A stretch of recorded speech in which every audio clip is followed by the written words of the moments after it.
હવે આપણે આગળ જઈશું. આપણે જાણીએ છીએ કે પરમાત્માનો અંશ આત્મા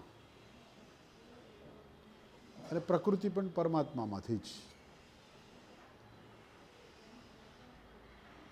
હવે આત્મા જે છે અને પ્રકૃતિ છે બેના સંબંધથી મન થાય છે.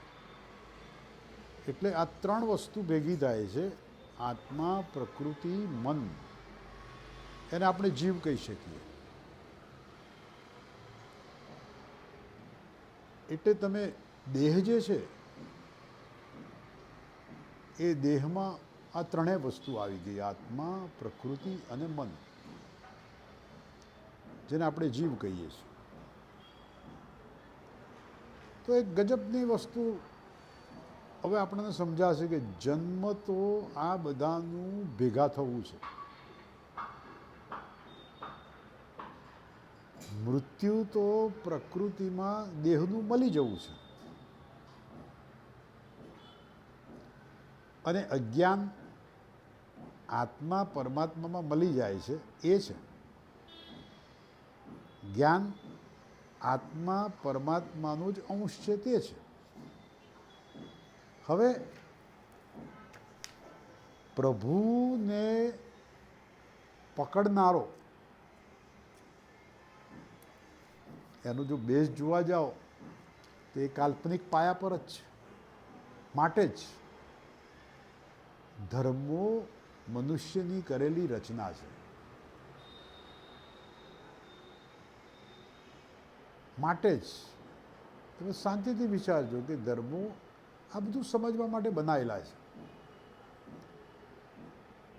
ગુરુ પકડનારો પણ અધૂરો છે, પણ સાચા રસ્તે છે. કારણ કે ગુરુ રસ્તો દર્શાવે તો છે ને, પણ જ્ઞાની તો પ્રભુમાં સમાયેલો જ છે.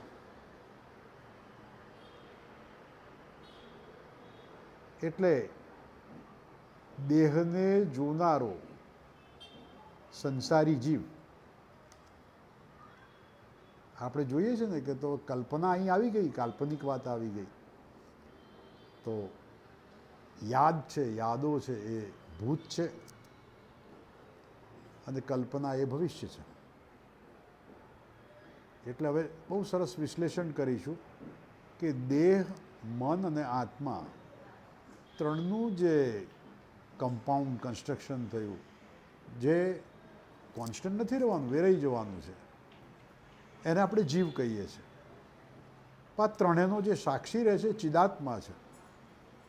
તો જીવ કન્સ્ટ્રક્શન છે, નાશવંત છે. દેહ એ જડ પ્રકૃતિનો ભાગ છે. જડ પ્રકૃતિ વ્યક્ત છે. અને મનનો સંબંધ મેં આગળ કહ્યું એમ કાલ જોડે છે, ટાઈમ જોડે.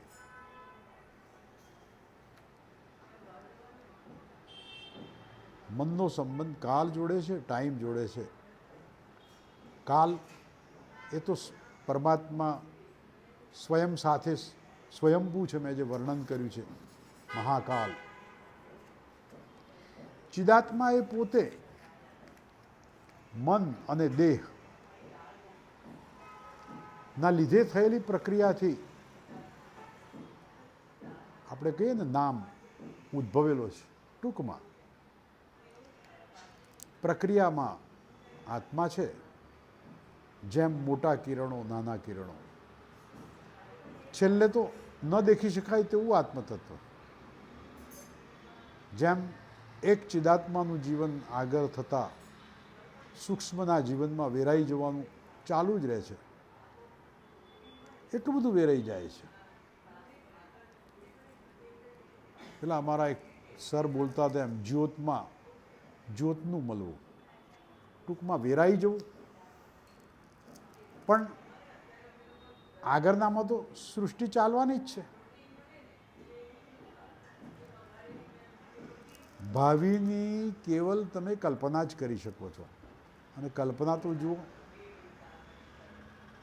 એ જ ઓગળી જાય છે અને બને છે મહાદર્શન. ઓમ. ગરુડ પુરાણમાં તમે જુઓ કેવી રીતે ચિદાત્મા જપ લઈ જાય છે, ગુરુ પણ જપ લઈ જાય છે. 21,600 શ્વાસ ચાલે છે.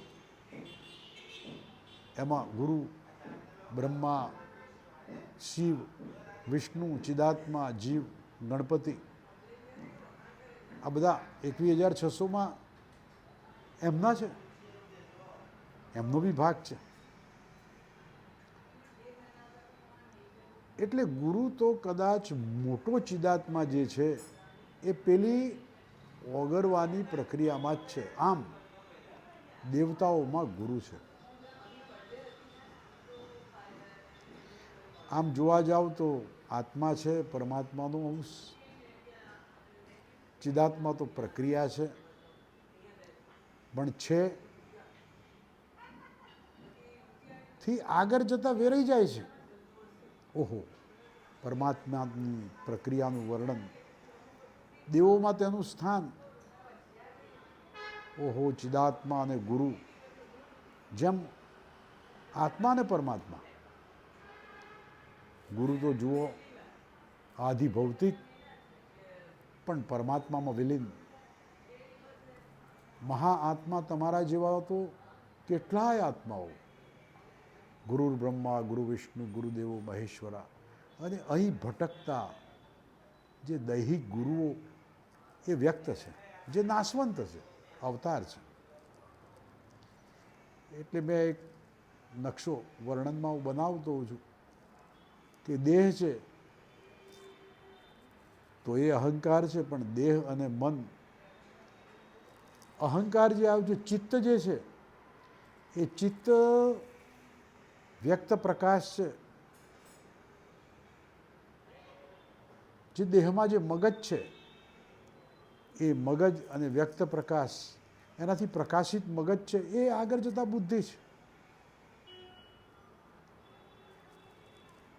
આ જે ચિત્ત જે છે એ મન અને ચિદાત્મા, એનાથી ચિત્ત છે. અને પેલી બુદ્ધિની મેં વાત કહી, અને આ બધાની જે વચ્ચોવચ આવી ગયો અહંકાર આવી ગયો. તો મનોબુદ્ધિ અહંકાર ચિત્તાની નાહમ, એટલે ચિત્તથી પ્રકાશિત મગજ છે. ત્યાં ચિત્ત પણ જોડાયેલું છે, મગજ પણ જોડાયેલું છે, અને આ બંનેથી જે ઉત્પન્ન થઈ છે બુદ્ધિ છે. ધેરફોર બુદ્ધિ જડ છે, પ્રોડક્ટ છે. આમ આ એક આધિ ભૌતિક પ્રક્રિયા બહુ જ સુંદર સમજવા જેવી છે.